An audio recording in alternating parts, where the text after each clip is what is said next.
Article 50 Majlis-e-Shura parliament, there shall be a Majlis-e-Shura parliament of Pakistan consisting of the president and 2 houses.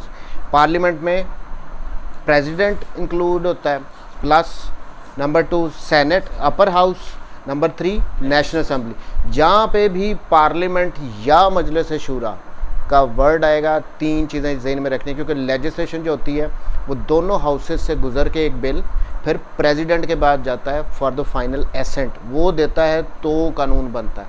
ये बात ज़हन में रखनी है, प्रोसीजर सारा। Article 51 national assembly.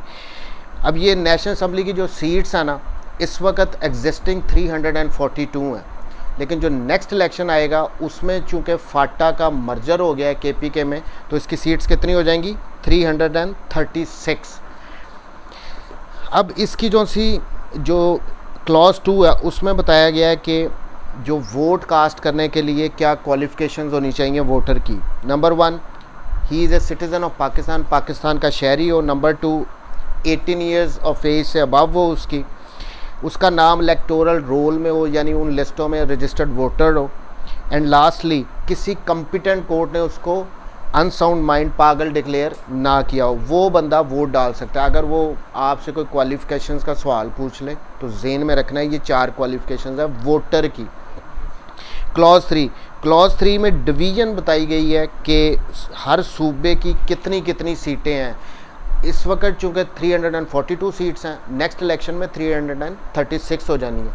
अब ये जो सी सीटें दी जाती हैं वो आबादी के लिहाज से, जितना बड़ा सूबा होगा उतनी ज़्यादा सीटें होंगी। पंजाब सबसे बड़ा सूबा है, उसकी सबसे ज़्यादा सीटें हैं। उसके बाद सिंध है दूसरे नंबर पे, उसकी दूसरे नंबर पे सीटें आ जाती हैं। अब इन सीटों में चूँकि आबादी के लिहाज से कर रहे हैं तो वुमेन की, फॉर इंस्टेंस इस वक्त पंजाब की जो करंट असम्बली चल रही है इसमें 148 सीट्स हैं, उसमें उस लिहाज से क्योंकि सीटें ज़्यादा हैं, वुमेन की सीटें भी 35 दी गई हैं हर सूबे को। अब इस वक्त 148 प्लस 35 183 सीट्स हैं किसकी? पंजाब की। इसी तरह सिंध की 61 प्लस 14 सीटें जितनी ज़्यादा होंगी, जितना बड़ा सूबा होगा उतनी ज़्यादा वुमेन की सीट उस सूबे को दी जाएंगी। इस तरह याद रख लो। अब क्लियर हो गए? आबादी के लिहाज से सीटें सूबे की ज़्यादा होंगी। पंजाब आबादी के लिहाज से सबसे बड़ा सूबा है, सबसे ज़्यादा सीटें हैं। अब सबसे ज़्यादा सीटें हैं तो वुमेन की सीट्स भी उसकी सबसे ज़्यादा होंगी। अब इसी वजह से 148 प्लस 35 सीट्स जो हैं वो पंजाब के पास है वुमेन की जो दी जाती हैं, तो पंजाब की बन जाती हैं 183। ये याद रखना है। अब जो नेक्स्ट इसमें अगर हम इन एडअप करें तो ये 332 बनती हैं करंटली। इसमें बलूचिस्तान की 17, KPK 43, Punjab 183 inclusive women seats, Sindh 75, इसमें फाटा की भी 12 है और 2 फेडरल कैपिटल की है।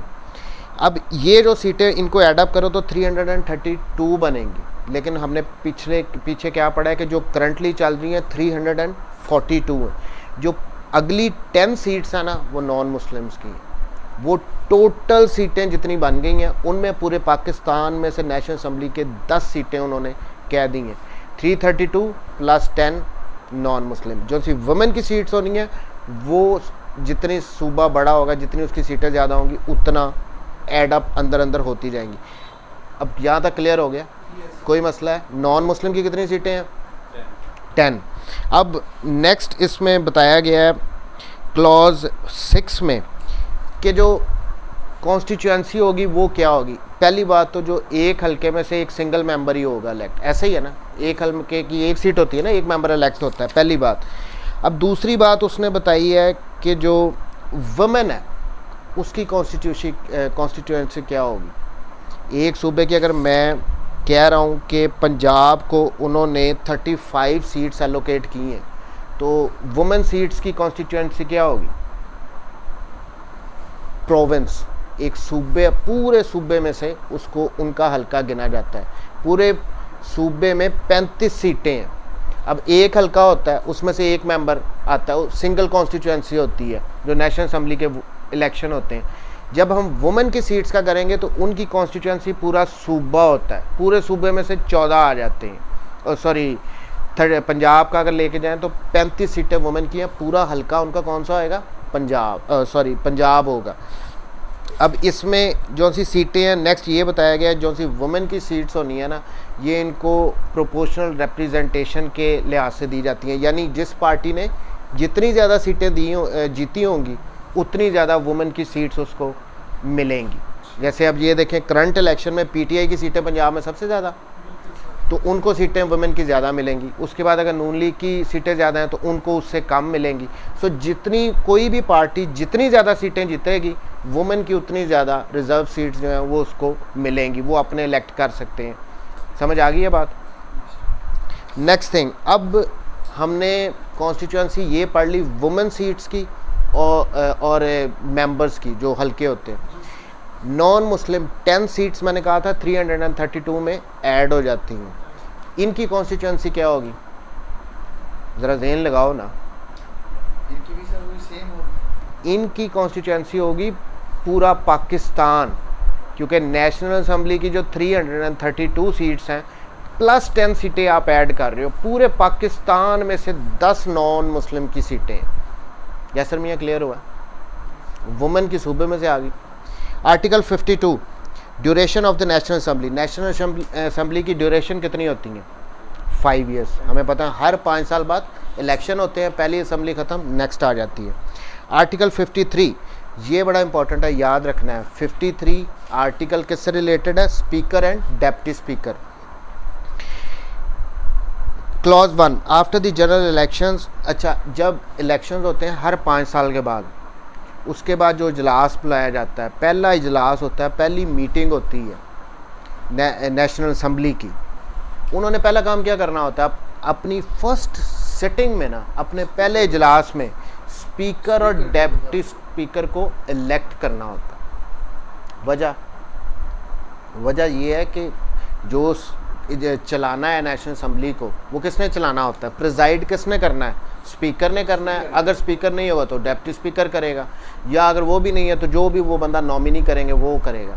सो पहला काम क्या करना है? स्पीकर और डेप्टी स्पीकर का इलेक्शन करना है, उनको इलेक्ट करवाना है।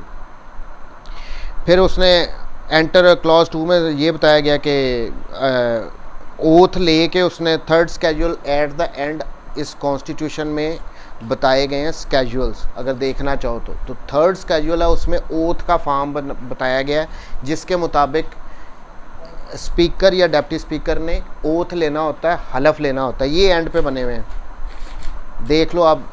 थर्ड स्केड्यूल अगर निकाल लो तो उसमें सारे ओथ बताए होंगे, उस हिसाब से उसने ओथ लेना होता है। Clause 3 when the office of speaker is vacant or the speaker is absent or is unable to perform his functions due to any cause, the deputy speaker, अगर स्पीकर बीमार है, वो एब्सेंट है, किसी वजह से वो प्रिजाइड नहीं कर सकता इजलास को, तो कौन करता है? Deputy speaker. डेप्टी स्पीकर, अगर डेप्टी स्पीकर भी एब्सेंट हो या बीमार हो, स्पीकर भी बीमार है, मिसाल फ़र्ज़ कर रहे हैं डेप्टी स्पीकर भी बीमार है, such member as may be determined by the rules of the procedure. तो जो प्रोसीजर इसके असम्बली, कौमी असम्बली को चलाने के लिए ना कुछ रूल्स बनाए गए हैं इस कॉन्स्टिट्यूशन के अंदर, वो सेपरेट है। तो उन रूल्स के मुताबिक जिस बंदे को वो बनती होगी, जिस मेंबर की, वो फिर प्रिजाइड करेगा। समटाइम्स आपने देखा होगा इजलास में स्पीकर साहब प्रिजाइड कर रहे होते हैं, कभी डेप्टी स्पीकर बैठे होते हैं कासिम सूरी साहब, कई दफ़ा कोई तीसरे बंदे होते हैं जो ये दोनों नहीं होते।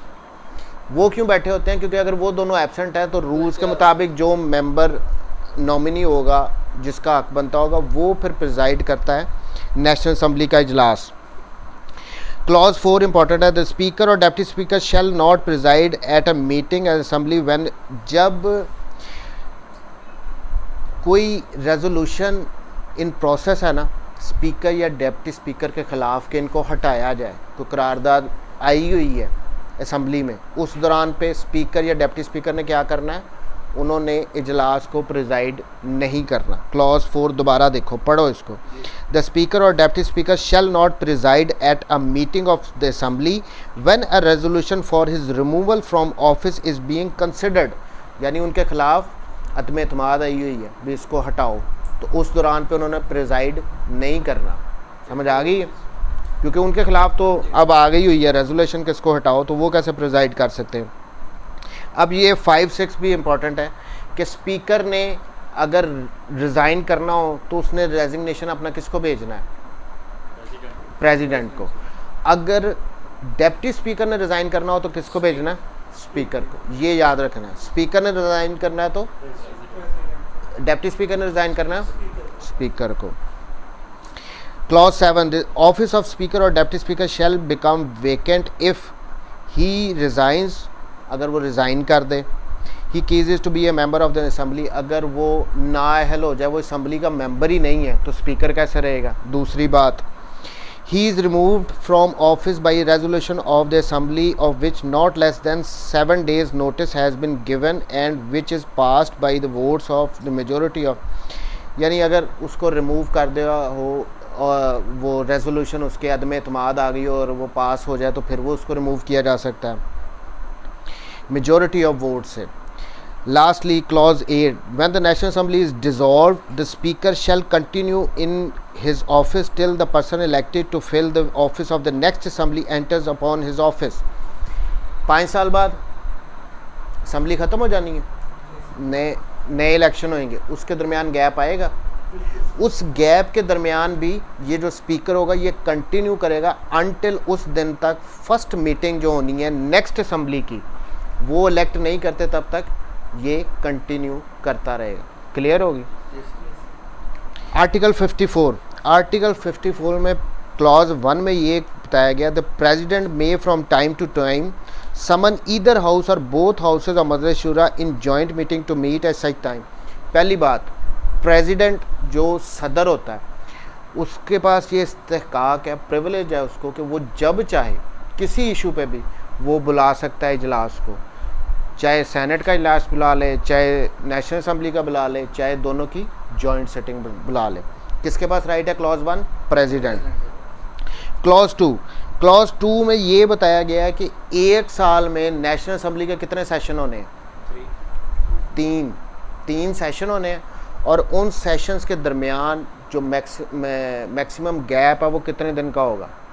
120 डेज़।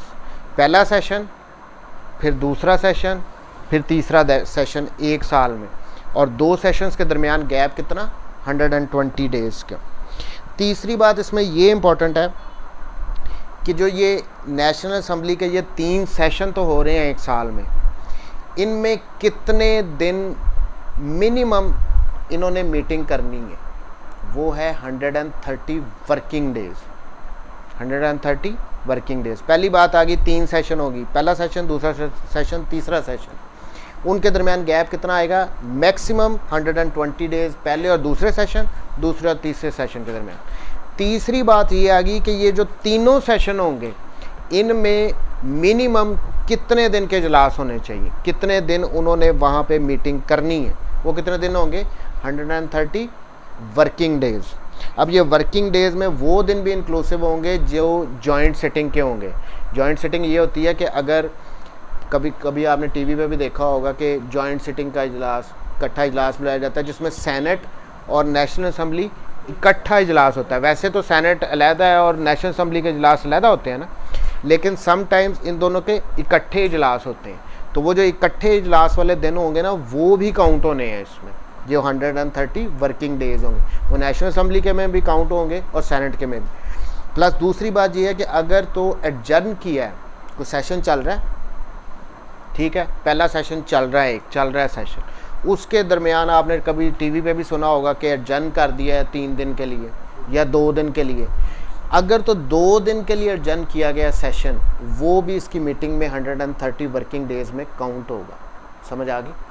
सादा सी बात है। अगर जॉइंट सिटिंग है तो वो भी काउंट होने हैं 130 वर्किंग डेज़। यानी जो MNAs होते हैं ना, इन्होंने जो इजलास इनके हो रहे होते हैं कौमी असम्बली के, मिनिमम 130 वर्किंग डेज़ 1 साल में इनके होने चाहिए। इतने दिनों के लिए नेशनल असेंबली ने मिलना ही मिलना है। 3 on a requisition signed by not less than 1/4 of a. अब इसमें पहली बात आ गई, प्रेसिडेंट इजलास बुला सकता है, ठीक है। दूसरी बात में, दूसरी क्लॉज में से सिंपल ये बता दिया था कि कितने सेशन होने चाहिए कितने दिनों के लिए। अब क्लॉज 3 में ये कह दिया कि अगर नेशनल असेंबली के मेंबर्स इजलास बुलाना चाहें, कोई पार्टी बुलाना चाहे, फॉर इंस्टेंस अगर नून लीग कहती है कि जी मैंने कोई इजलास बुलाना है, कैसे बुलाएगी?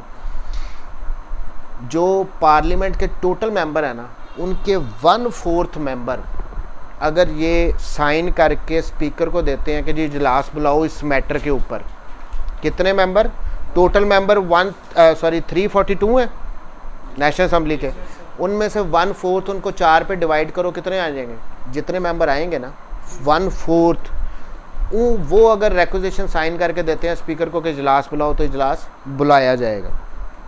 ये था। और ये कितने दिनों के, जब ये रेक्विजिशन भेजी जाएगी तो उस दूसरी बात इसी से रिलेटेड कि कितने दिनों के अंदर अंदर स्पीकर इजलास बुलाएगा, 14 डेज। कितने दिनों के अंदर, या सर क्लियर है ना। 55 voting in assembly and quorum subject to the constitution all decisions of the assembly shall be taken by majority of the members present and voting, but the person presiding shall not vote except in the case of equality of votes।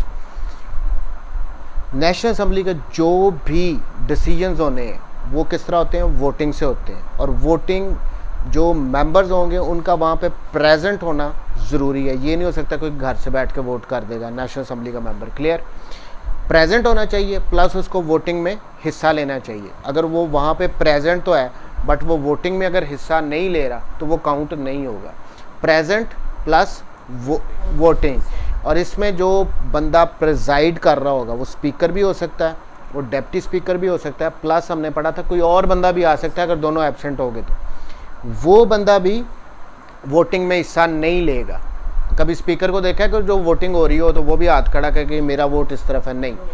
Preside जो भी बंदा कर रहा होगा उसने voting में हिस्सा नहीं लेना, वो सिर्फ इसी सूरत में लेगा अगर वोट बराबर हो जाए। वोट बराबर होंगे फिर वो ले सकता है, अदरवाइज नहीं ले सकता। दूसरा पार्ट, if at any time during a sitting of the national assembly the attention of the person presiding is drawn to the fact that less than 1/4 of the total membership of assembly is present, he shall। अब जो quorum होता है assembly का वो 1/4 होना चाहिए। Total membership 342, 1/4 85 बन जाता है। 85 मेंबर्स का प्रेजेंट होना हर इजलास में, हर मीटिंग में ज़रूरी है। अगर उससे वो कम होंगे और कोई बंदा पॉइंट आउट कर देता है स्पीकर साहब को कि जी कोरम पूरा नहीं है, तो वो क्या कर सकते हैं, एडजर्न कर देंगे या सस्पेंड कर देंगे इजलास को। ये याद रखना है। कोरम कितना पूरा होना चाहिए, कम से कम 1/4। Address by the president, article 56 the president may address either house और both houses assemble together and may for that purpose require the attendance of the members. जो प्रेसिडेंट होता है ना, ये याद रखना है, वो चाहे तो सेनेट के से जाके खिताब करे, वो चाहे तो जाके नेशनल असम्बली के इजलास से खिताब करे, वो चाहे तो दोनों को इकट्ठा बुला के उनके साथ खिताब करे, एड्रेस करे किसी भी मैटर से रिलेटेड अगर उसको लगता है कि ज़रूरी है। ये प्रोरोगेटिव किसका है, प्रेसिडेंट का। प्रेसिडेंट सबसे ऊपर, फिर सेनेट और नेशनल असम्बली। ये फॉर्मेशन याद रखनी है इसकी, पार्लियामेंट की। पहली बात आ गई। Clause 2 president may send message to either house, किसी भी हाउस को प्रेसिडेंट जो है वो मैसेज भेज सकता है, weather with respect to a bill then pending in Majlis Shura or otherwise, and a house to which any message is so sent shall with all convenient consider any matter required by message to। अब ये वो matter के message भी भेज सकता है किसी भी हाउस को, सेनेट का हो चाहे नेशनल असम्बली का हो, कि ये मैटर को आप लोग कंसिडर करो, कोई बिल पेंडिंग है उससे रिलेटेड कह सकता है। Clause 3 eight the commencement of the first session. अब ये बात, ये क्लॉज 3 ना बड़ी इंपॉर्टेंट है, याद रखना है कि जब भी जनरल इलेक्शंस जो कि हर 5 साल के बाद होते हैं, ऐसे ही है, 5 साल के बाद जो नई असम्बली बनती है ना, उसका जो पहला सेशन होता है उससे जाके प्रेसिडेंट ने खिताब करना होता है। ये आप देख लें, जब भी नेशनल असम्बली नई आती है ना तो प्रेसिडेंट खिताब करता है पहले। अब ये क्लॉज 3 में बताया गया, at the commencement of the first session after each general election to the national assembly. बात क्लियर होगी, जो पहला सेशन होगा उसमें जाके किसने खिताब करना होता है, प्रेसिडेंट ने। And eight the commencement of first session of each year. और दूसरी बात ये आ गई कि जो नया साल शुरू होगा ना, उसका जो पहला सेशन होगा, एक असम्बली कितने साल के लिए होगी, 5 साल के लिए, 5 साल के बाद हर साल जो पहला सेशन होगा ना असम्बली का, नेशनल असम्बली का, उससे जाके प्रेसिडेंट ने एड्रेस करना है। ये मैंडेटरी है, लाजमी करते हैं। अगर आप गौर भी करो, ख़बरों में भी आ रहा होता है। Article 57 right to speak in Majlis Shura. अच्छा, ये आर्टिकल ना बड़ा इंपॉर्टेंट है, इसको गौर से सुनना। The prime minister number 1, a federal minister वफाकी वज़ीर, और the minister of the state, जो वज़ीर ममलिकत होते हैं, वफाकी वज़ीर से छोटे होते हैं, एंड अटॉर्नी जनरल, और चौथा कौन, attorney general of Pakistan, shall have the right to speak or and otherwise take part in the proceedings of either house। यानी ये जो 4 बंदे हैं ना, प्रेसिडेंट, वफाकी वज़ीर, वज़ीर ममलिकत और अटॉर्नी जनरल, ये किसी भी हाउस की प्रोसीडिंग्स में जाके बोल सकते हैं, राइट टू स्पीक है, ठीक है। दूसरी बात, या उनकी प्रोसीडिंग्स में हिस्सा ले सकते हैं, और जॉइंट सिटिंग, या अगर नेशनल असम्बली और सेनेट का इकट्ठा इजलास हो रहा है, ठीक है, किसी भी हाउस में, वो चाहे सेनेट में चला जाए वज़ीर आज़म चाहे सेनेट में चला जाए, चाहे नेशनल असम्बली में चला जाए, चाहे उनकी जॉइंट सिटिंग हो, और एनी कमेटी, या जो कमेटियां बनी होती हैं ना, नेशनल असम्बली की अपनी कमेटियां होती हैं, सेनेट की अपनी कमेटियां होती हैं, यहाँ हम बात कर रहे हैं नेशनल असम्बली की, जो इनकी कमेटियां होंगी ना, वहाँ पे भी ये 4 बंदे जा सकते हैं, जाके उनकी प्रोसीडिंग्स में हिस्सा ले सकते हैं, बोल सकते हैं, लेकिन जहाँ पे इनको राइट ऑफ वोट नहीं होगा ना, वहाँ पे वोट नहीं कास्ट कर सकते। ये आगे कह दिया, thereof which he may be named a member but shall not by virtue of this article be entitled to vote. लेकिन अगर वो उस कमेटी के मेंबर हैं, चले जाएंगे, लेकिन ज़रूरी नहीं है कि अगर वहाँ पे कोई वोटिंग हो रही है तो इन्होंने वोट लाजमी डालना है। सो 4 बंदे ये याद रखने हैं। ये किसी भी उसमें जा सकते हैं, जॉइंट सिटिंग में जा सकते हैं, किसी कमेटी में जा सकते हैं। 58 आर्टिकल 58, ये बड़ा इंपॉर्टेंट है। आर्टिकल 58(2)(b), जो कि 18वीं तरमीम में ख़त्म की गई थी, जिसमें ये राइट था कि प्रेसिडेंट किसी भी वक्त असम्बलियाँ ख़त्म कर सकता है। वो 58(2)(b) अब 18वीं तरमीम के बाद ख़त्म हो गई। ये भी वो पूछ सकता है कि 58(2)(b) कौन से अपना अमेंडमेंट में ख़त्म हुई, तो 18वीं तरमीम में हुई थी। ये वो हिस्ट्री में ये क्वेश्चन ये पूछ सकता है, बड़ा इंपॉर्टेंट था। अब यहाँ पे जो आर्टिकल 58 में बताया गया, जो नेशनल असम्बली है, इसने ख़त्म कैसे होना है, ठीक है। एक तो 5 साल की टर्म है, 5 साल के बाद तो ऑटोमेटिकली ख़त्म हो जाएगी, लेकिन उसके अलावा किस तरह ख़त्म हो सकती है, डिज़ोल्व हो सकती है। The President shall dissolve the National Assembly if so advised by the Prime Minister, and the National Assembly shall, unless sooner dissolved, stand dissolved at the expiration of 48 hours after the Prime Minister has so advised। अब इस article का मतलब ये है कि जो prime minister होता है ना, वज़ीर आज़म, वो अगर प्रेसिडेंट को कह दे कि असम्बलियाँ तोड़ दो, तो प्रेसिडेंट ने असम्बलियाँ तोड़नी ही तोड़नी, नेशनल असम्बली की। पहली बात, वज़ीर आज़म ने एडवाइस करना है, वर्ड एडवाइस यूज़ किया है यहाँ पे। उसको एडवाइस करता है कि जी असम्बलियाँ तोड़ दो, इस वजूहात की वजह से आगे नहीं चल सकते, तो प्रेसिडेंट बाउंड है कि वो तोड़ दे, ठीक है। बट इन केस प्रेसिडेंट कहता है जी कि मैं नहीं तोड़ रहा हूँ, उसने नहीं तोड़ी, तो आफ्टर 48 आवर्स जब ख़त्म हो जाएंगे ना एडवाइस करने के बाद, वो ऑटोमेटिकली असम्बलियाँ वहाँ पे डिज़ोल्व हो जाएंगी, अगर प्रेसिडेंट नहीं तोड़ रहा तो। क्लियर होगी बात, समझ आ गया।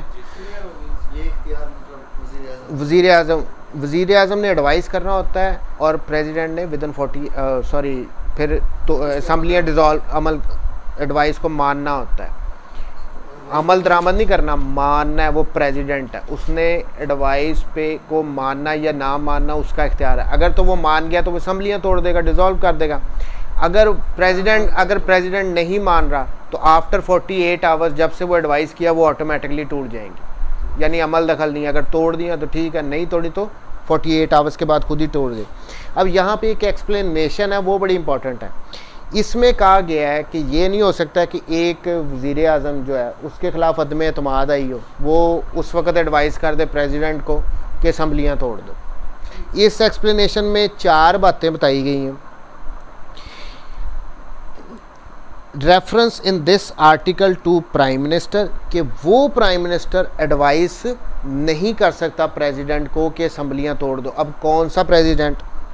shall not be construed to include reference to a prime minister against whom in notice of a resolution for vote of no confidence has been given in the National Assembly but has not been voted upon। यानी उसके खिलाफ resolution आ गई है, उसका notice चला गया लेकिन अभी तक वोटिंग नहीं हुई। अब ये तो नहीं हो सकता कि उसके खिलाफ अदम एतमाद आई हो और वो बचने के लिए कह दे कि ये असम्बलियाँ आप तोड़ दो, खुद ही एडवाइस कर दे, वो वज़ीर आज़म नहीं। दूसरी बात, against whom such resolution has been passed, यानी उसके खिलाफ अगर वो जो अदम एतमाद की आई थी करारदाद वो मंजूर हो गई हो, जब मंजूर हुई है तो ये ज़रूरी नहीं है कि वो फिर नहीं वो प्राइम मिनिस्टर ये नहीं हो सकता कि प्रेसिडेंट को कह दे कि जी असम्बलियाँ तोड़ दो। और who is continuing in office after his resignation, या जिसने रिज़ाइन कर दिया हो वो प्रेसिडेंट को एडवाइस कर दे कि जी असम्बलियाँ तोड़ दो, क्यों, वो नहीं कर सकता। और after the dissolution of the national assembly, या नेशनल असम्बली के डिज़ोल्व होने के बाद प्राइम मिनिस्टर एडवाइस नहीं कर सकता। सो ये प्राइम मिनिस्टर वो इंक्लूड नहीं है, सादा लफ्ज़ों में याद रख लो, जिसके खिलाफ अदम एतमाद आ गई हो वो एडवाइस नहीं करेगा कि असम्बलियाँ तोड़ दो। हैं हाँ, अदम एतमाद भी, अदम एतमाद क्या होता है कि जी इसके पास मेजॉरिटी शो करे, ठीक है, अब उसके पास मेजॉरिटी उसने शो करनी होती है, बट उसके बदले में वो गुस्से में आके ये कि मैं असम्बलियाँ ही तोड़वा देता हूँ, तुसी सारे भी फारिग, मेरे खिलाफ तो अदम एतमाद आई है तो तुसी सारे भी फारिग, इसका मकसद ये आ गया ना, वो एडवाइस नहीं कर सकता। Clause 2, not with standing any thing contained in clause 2 of article 48, the president may also dissolve the national assembly in his discretion where a vote of no confidence having been passed against the prime minister, no other member of the national assembly commands the confidence।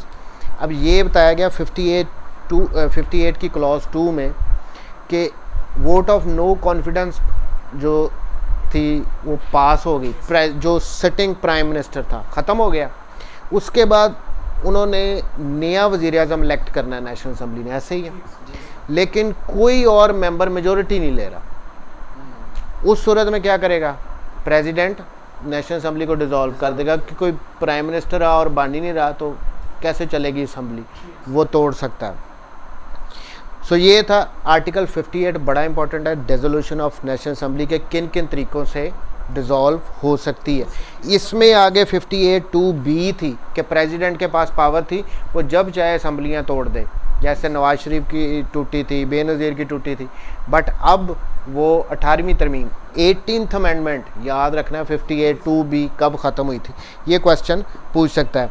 सो यहाँ तक 58 तक 51 to 58 ये हैं national assembly के। Clause 3 article 59, national assembly हर 5 साल के बाद dissolve हो जाती है, या अगर प्राइम मिनिस्टर एडवाइस कर दे प्रेसिडेंट को तो डिज़ोल्व हो सकती है, लेकिन जो सेनेट है ये कभी डिज़ोल्व नहीं हो सकती, परमानेंट हाउस है, ठीक है। इसमें प्रोसीजर ये होता है कि जो 104 सेनेटर अपॉइंट हुए हैं ना, उनमें से आधे 3 साल के बाद रिटायर हो जाएंगे, आधे रह जाएंगे, फिर अगले आधे 3 साल के बाद रिटायर होंगे जो बच गए थे, फिर 3 साल के बाद नए और इलेक्ट हो जाएंगे। इसकी जो टर्म होती है एक सेनेटर की, एक मेंबर की सेनेट की, उसने 6 साल, कितने साल, 6 साल बाद एक मेंबर रिटायर होता है, यहाँ पे वर्ड सेनेट के लिए रिटायर, ठीक है, वो 6 साल उसकी टर्म है। लेकिन जो सेनेट चल रहा होता है ना इसका, वो 6 साल में से जब 3 साल गुजरते हैं तो आधे रिटायर हो जाते हैं, आधे नए इलेक्ट हो जाते हैं, जो आधे बच गए थे वो आगे चले जाते हैं, वो अगले 3 साल के बाद रिटायर हो जाएंगे। सो 3 साल के ब्रैकेट के बाद इन्होंने रिटायर होना है, बट एक सेनेटर ने 6 साल के बाद रिटायर होना होता है, ये आर्टिकल क्लॉज 3 में बता दिया गया। और इसकी जो एक एंड पे प्रोवाइज़ो दी गई है उसमें ये दिया गया है कि अगर तो एक सेनेटर, कोई सेनेट का मेंबर अगर खुदा न खास्ता उसकी डेथ हो गई है, उसकी जगह जो नया सेनेटर आएगा ना वो उतनी टर्म के लिए होगा जितनी टर्म वो पहले वाले की बची थी। ये नहीं हो सकता कि वो 6 साल के लिए आ जाएगा, जो उसकी टर्म बची होगी उसी के लिए सेनेटर नेक्स्ट आता है। आर्टिकल 60, अब ये chairman and deputy chairman senate से, जो स्पीकर वाले हमने पढ़े थे ना, आर्टिकल ये सेम उसी तरह है। इसमें क्लॉज 1 में क्या है, after the senate has been duly constituted it shall at it first meeting and to the exclusion of the other business, यानी 3 साल के बाद जो पहला आता है ना सेशन, उसमें ये क्या करते हैं, चेयरमैन और डेप्टी चेयरमैन को इलेक्ट करवाते हैं, इनका इलेक्शन होता है। ये अभी पिछले दिनों ही हुए हैं ना इलेक्शन, ये उन्होंने 3 साल बाद जो रिटायर हुए थे और नए सेनेटर इलेक्ट हुए हैं, प्लस नया चेयरमैन सेनेट जब रिटायर होते हैं ना 3 साल बाद जो सेनेटर हैं, उसके बाद चेयरमैन सेनेट की मुद्दत यहाँ पे सिर्फ 3 साल ही होती है, स्पीकर की मुद्दत तो 5 साल होती है ना, चेयरमैन सेनेट या डिप्टी चेयरमैन सेनेट की 3 साल होती है। 3 साल के बाद जब रिटायर होते हैं आधे, उसके साथ जब नए आधे इलेक्ट होते हैं तो चेयरमैन सेनेट और डिप्टी चेयरमैन सेनेट भी इलेक्ट होते हैं। आर्टिकल 60 में ये बताया था। अब इनकी टर्म की ऑफिस क्लॉज 2 में, the term of the office of the chairman deputy chairman shall be 3 years from the day on which he enters upon his office. 3 साल के लिए चेयरमैन और डिप्टी चेयरमैन दोनों। अब ये आर्टिकल 61 को अगर देखो ना, other provisions related to the senate, जो अब इस आर्टिकल में 61 में कहा गया है कि जो आर्टिकल 53 था, आर्टिकल 54 था और आर्टिकल 55 था, वो same as it is national assembly वाले इधर अप्लाई हो जाएंगे। समझ आई बात। अब आर्टिकल 53 के 2 to 7 था स्पीकर और डेप्टी स्पीकर से रिलेटेड, वो सारे एज इट इज़ यहाँ पे चेयरमैन सेनेट और डिप्टी चेयरमैन सेनेट से पे अप्लाई हो जाएंगे। मसलन अगर चेयरमैन सेनेट ने रिज़ाइन करना तो किसको करेगा, प्रेसिडेंट को। डिप्टी चेयरमैन सेनेट ने अगर रिज़ाइन करना है तो किसको करेगा, चेयरमैन सेनेट को करेगा। वहाँ पे स्पीकर वाला वही वाला लग गया।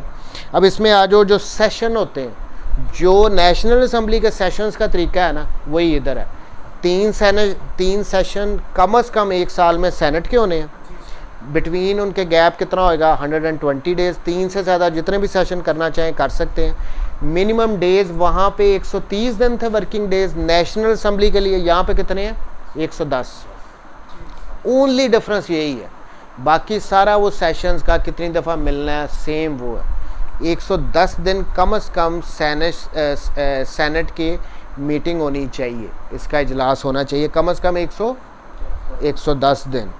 और लास्ट पे वोटिंग, आर्टिकल 55 तो है वोटिंग और कोरम।